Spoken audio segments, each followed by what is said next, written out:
Assalamualaikum warahmatullahi wabarakatuh.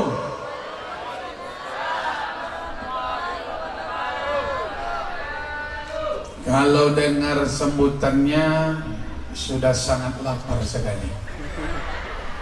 Tak sanggup lagi menggerakkan anak lidah. Tapi alhamdulillah sudah dikasih kue kotak. InsyaAllah kue kotaknya bertahan sampai jam 12 insyaAllah. Bismillahi walhamdulillahi wassyukrulillah alladhi an'amana bini'matil iman wal islam wa bini'matil ikhwan. Ashhadu an la ilaha illallah wahdahu la sharika lah wa ashhadu anna Muhammadan abduhu wa rasuluh hamdan syakirin hamdan na'imin hamdan yuafi ni'amahu wa yukafi'u mazidah. Ya Rabbana lakal hamdu kama yanbaghi li jalali wajhikal karim wa 'azimi sultanik. Allahumma salli wa sallim wa barik ala sayyidina Muhammad. Allahumma salli wa sallim wa barik alaih. Allahumma ja'al jam'ana jam'an marhumah wa tafarruqana min ba'dihi tafarruqan ma'sumah. Mudah-mudahan pertemuan kita Allah jadikan pertemuan yang penuh dengan rahmat dan curahan kasih sayang insyaAllah. Amin. Amin ya Rabbal Alamin. Yang sama-sama kita hormati dan yang kita muliakan, sahibul bait, sahibul hajat, sahibul syukur, keluarga besar Bapak Herman dan Ibu Rubini di Desa Pasir Baru, Deka 3, Kecamatan Rambah, Kabupaten Rokan Hulu, dalam acara syukuran walimah, yaitu khitan dan sambut Ramadan sekaligus penempatan rumah yang baru. Yang sama-sama kita hormati segenap para undangan yang hadir, tokoh-tokoh masyarakat. Bersama kita hadir Bapak Kepala Desa, Bapak Babin juga hadir. Tadi diagendakan Bapak Bupati, tapi karena ada halangan yang tak bisa ditinggalkan. Namun alhamdulillah pejabat Bapak Kepala Desa sudah hadir bersama kita.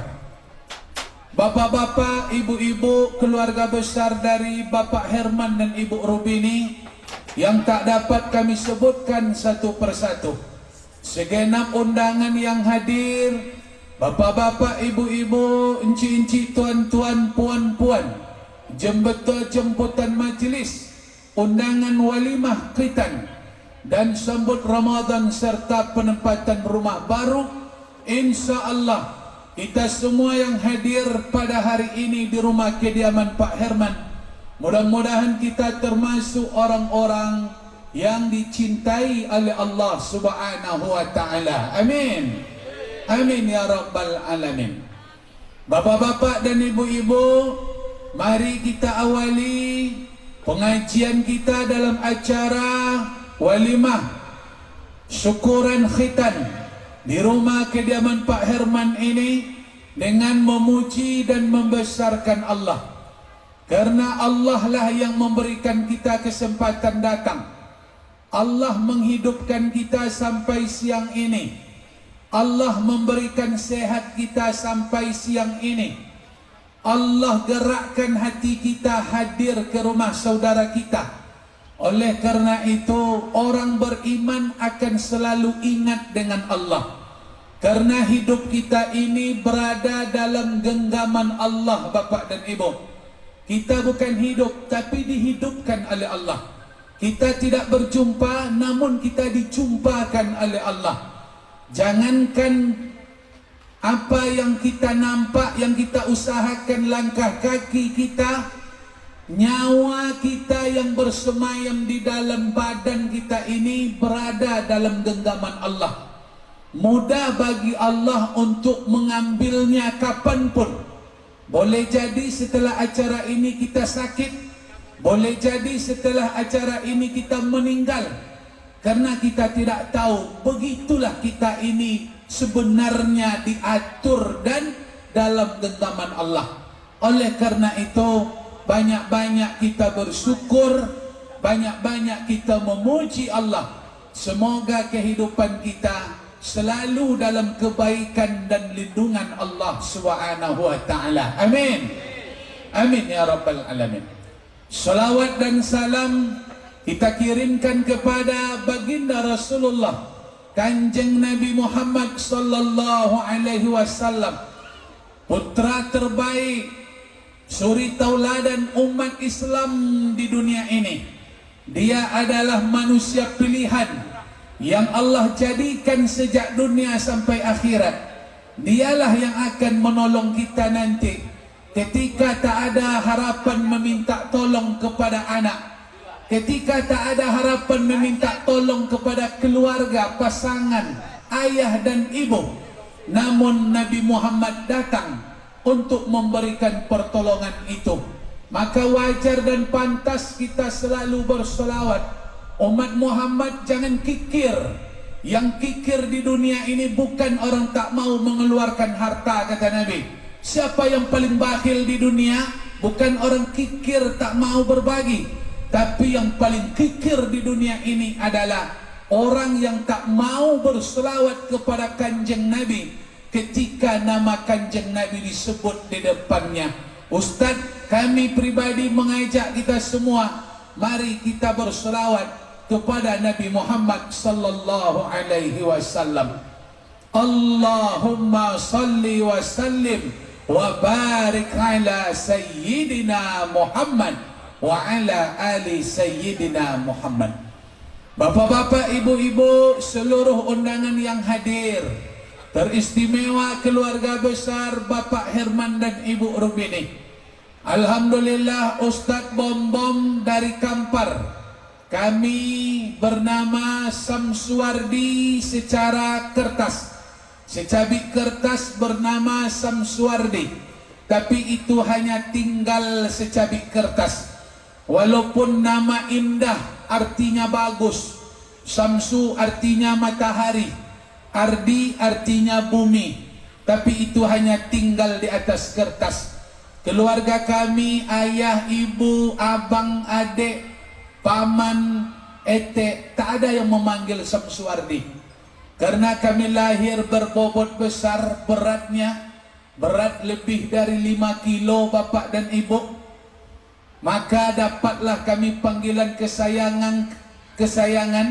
Karena berat badan tadi yang besar, mingguan kami tambah besar, cepat besar.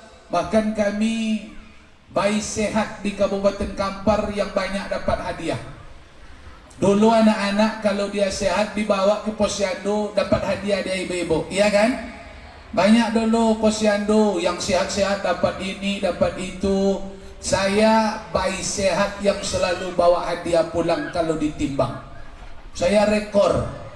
Maka keluarlah nama panggilan kesayangan dari keluarga.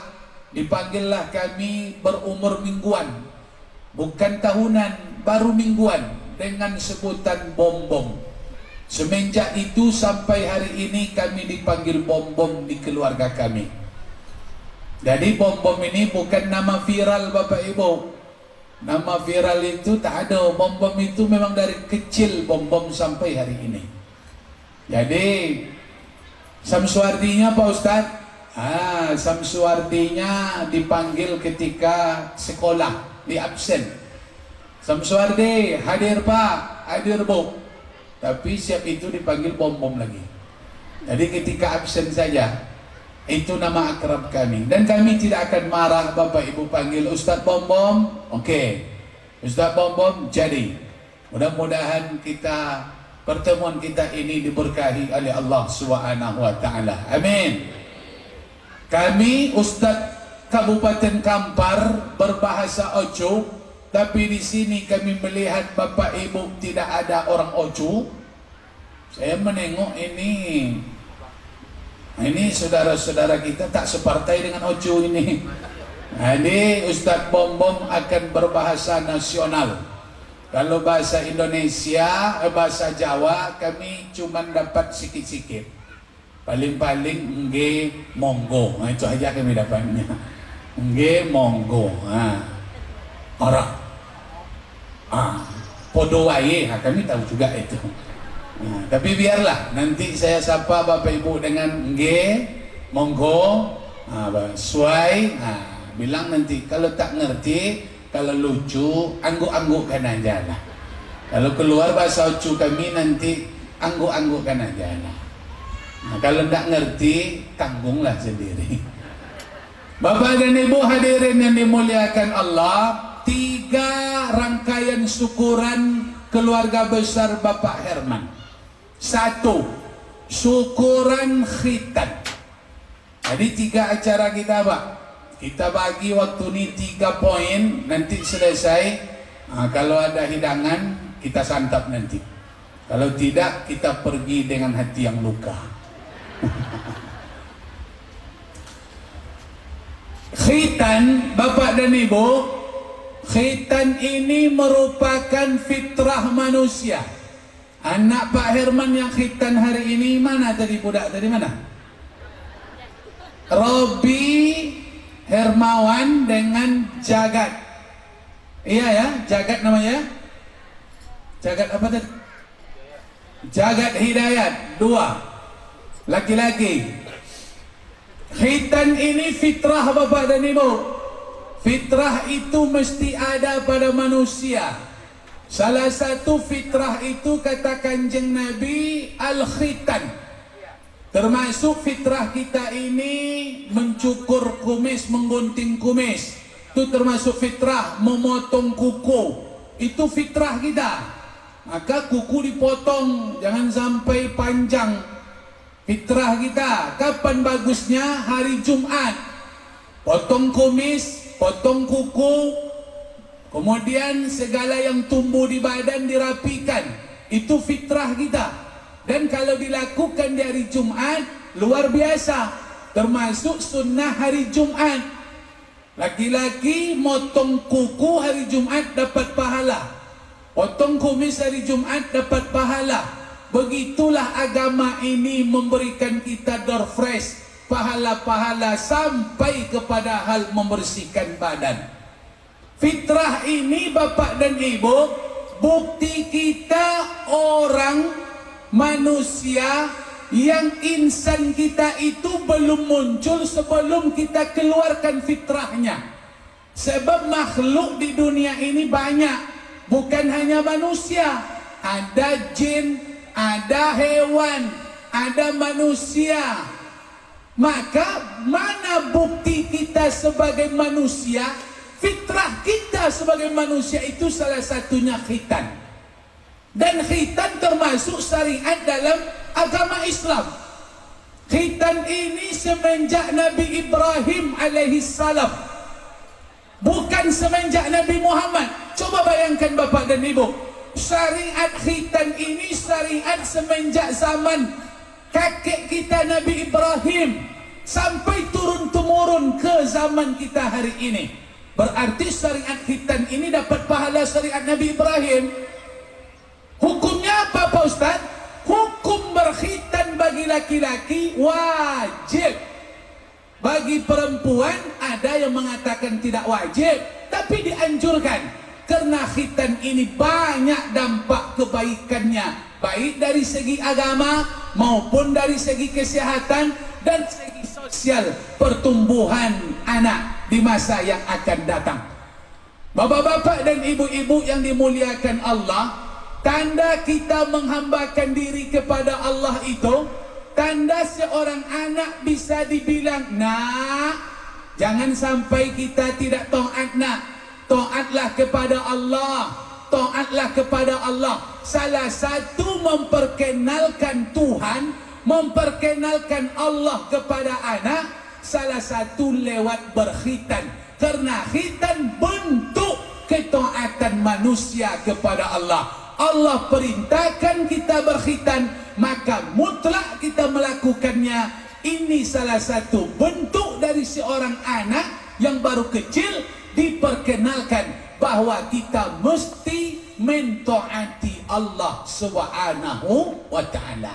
Maka khitan ini membuat anak akan menjadi taat kepada Allah.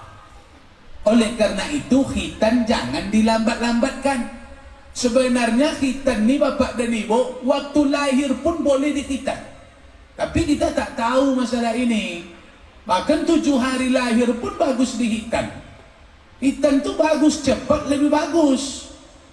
Sebab khitan ini membersihkan kulit yang melekat pada kemaluan, dan kulit itu tempat bersarang najis. Semakin lama dibiarkan semakin banyak najis. Makanya khitan ini jalan kebersihan untuk umat Islam ini, biar bersih dari segala bentuk kekotoran, karena Allah mencintai orang yang membersihkan jiwa, raga, rohani dan jasmani. Innallaha yuhibbul mutatahhirin. Orang yang sudah berkhitan dicintai oleh Allah karena dia mensucikan dirinya dari segala hal yang bersifat tidak baik seperti najis. Makanya anak-anak kita tadi kalau sudah berkhitan dia levelnya tak sama dengan anak-anak yang belum berkhitan. Coba bayangkan bapak dan ibu, kalau yang sudah berkhitan itu nampak dewasanya daripada yang belum berkhitan. Ini tak dibuat-buat nih pak. Yang sudah berkhitan itu dewasa sendiri saja dia. Nanti kalau di masjid posisinya tak sama. Yang sudah berkhitan itu tak bisa di samping-samping kali, belakang. Itu yang belum berkhitan.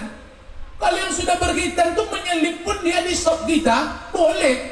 Begitulah yang dari kecil berkhitan dia sama posisi dia nanti sholat dengan kita di masjid. Apa dah hebat khitan ini? Hebat bapak dan ibu. Ini syariat luar biasa. Mohon maaf, bahkan dalam penelitian hari ini agama lain pun sudah ada yang berkhitan walaupun mereka tidak muslim. Jangan kira khitan ini untuk umat Islam saja. Ternyata agama yang lain pun hari ini sudah meneliti bahwa khitan ini perlu, karena memang khitan ini salah satu jalan untuk membersihkan hal-hal yang tidak baik pada anggota badan. Maka Bapak Ibu hadirin yang dimuliakan Allah, khitan ini merupakan ketaatan. Dalam segi kesehatan, orang yang berkhitan ini akan sehat secara medis, karena yang dipotong itu bisa menyebabkan penyakit kelamin. Penyakit-penyakit kelamin seperti raja singa, kanker serviks, itu diteliti penyebabnya karena tidak dikhitan. Maka mereka-mereka yang tidak dikhitan itu rentan kena penyakit kanker spilis, raja singa, penyakit kemaluan. Itulah yang banyak sekarang yang dialami oleh manusia-manusia, saudara-saudara kita, mohon maaf, yang berhubungan bebas. Mereka bebas melakukan hubungan sementara mereka tidak khitan. Maka angka di mana penyakit-penyakit berbahaya HIV, spilis, raja singa yang menghancurkan, membuat mereka mati, ternyata penyebabnya sederhana. Salah satunya karena tidak berkhitan bapak dan ibu.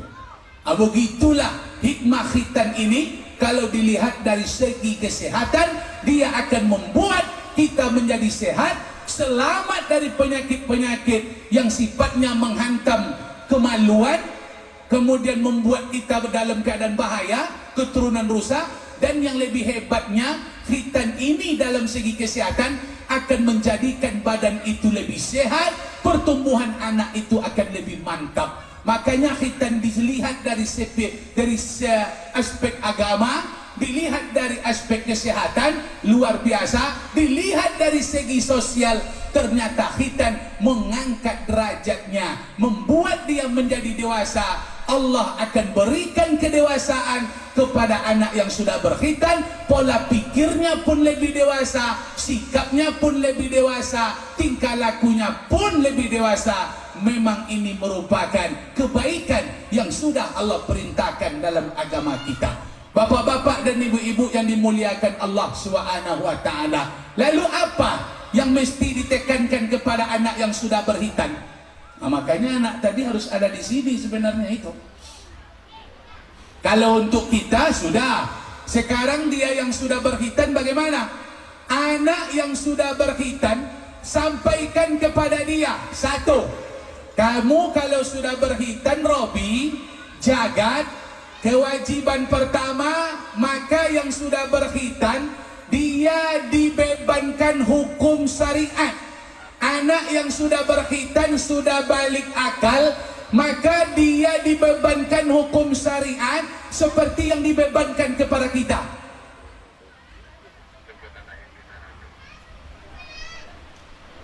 Itu, ini Robinya. Kemana tadi? Ini sudah dihitan atau belum nih? Udah. Cepat kali dia jalan. Udah lama dihitannya. Oh, jadi syukurannya menyusul. Kalau kita dulu di kampung-kampung, Pak, khitan baru syukuran. Tapi kalau sekarang sedap ada khitan masal, tumpang aja anak di sana, nanti syukurannya menyusul. Nah, mana yang Robi ini? Ini, siapa nama? Robi. Robi Hermawan. Nih? Jagat. Jagat. Berapa umur Robi? 11. 11. Jagat? 7. 7. Oh. Robi kelas 5. Jagat? Kelas 1. Copek ini. Biarlah, nanti entah mana yang dulu besar badannya, tengok nanti Bapak Ibu. Nah, itulah efek hitam tuh. Bisa jadi Jagat ini nanti, oh rajin dia olahraga, makan teratur, boleh jadi badannya lebih sintal nanti setelah hitam ini. Tengoklah, hitam ini akan berpengaruh pada pertumbuhan badan insya-Allah. Jadi untuk kalian nih berdua lagi, tadi sudah Ustaz sampaikan masalah hitam nih. Kita menjadi orang yang taat, merasakan hidup ini dalam ketaatan, kemudian kita akan sehat dan status kita akan lebih dewasa. Lalu apa Ustaz? Kalau sudah berkhitan ini ada enggak kewajiban? Ada. Robi dan Jagat kalau sudah berkhitan tidak boleh meninggalkan sholat. Dengar? Jagat dengar? Kalau sudah dipotong jangan sampai tak sholat. Kalau tak mau sholat jangan dipotong.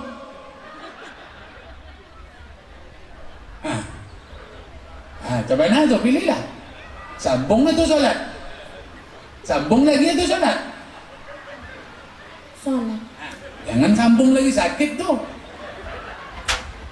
Itu macam itu sekarang ngomong Pak. Kalau sudah dipotong jangan sampai tak sholat. Kalau tak mau sholat jangan dipotong. Kan bahasanya lurus-lurus saja itu. Artinya kita hitan ini, kita sudah ambil rekomendasi, kita sudah ACC, saya berkhitan, maka saya tidak boleh meninggalkan salat, karena yang boleh meninggalkan salat yang belum berkhitan anak-anak. Yang tak berdosa kalau dia tak salat sebelum berkhitan. Kalau dah berkhitan tak boleh meninggalkan salat. Maka yang lebih parah ayahnya tak salat. Ini lebih parah ini. Itu parah itu. Kemanalah kan dicari sambungannya? Yang 40 tahun dulu. Awaklah tak langsung tak solat. Makanya umat ini harus cerdas. Kita yang sudah berkhitan ini ciri kita umat Islam, sempurnakan keislaman kita. Bahwa umat Islam itu mendirikan solat. Karena perbedaan kita dengan saudara kita solat. Solat ini menjadi salah satu tameng agar anak-anak kita yang sudah berkhitan ini jangan tinggal. Kalau mereka tak diingatkan dengan keras tentang salat, kapan lagi mau diingatkan? Maka dari khitan ini kita keraskan dia. Aku dah khitan, jangan tinggal salat lagi. Kalau sudah khitan tu jangan tinggal salat. Itu cakap nenek-nenek datuk-datuk kita dulu. Biar anak cucu keturunannya jangan sampai tak salat.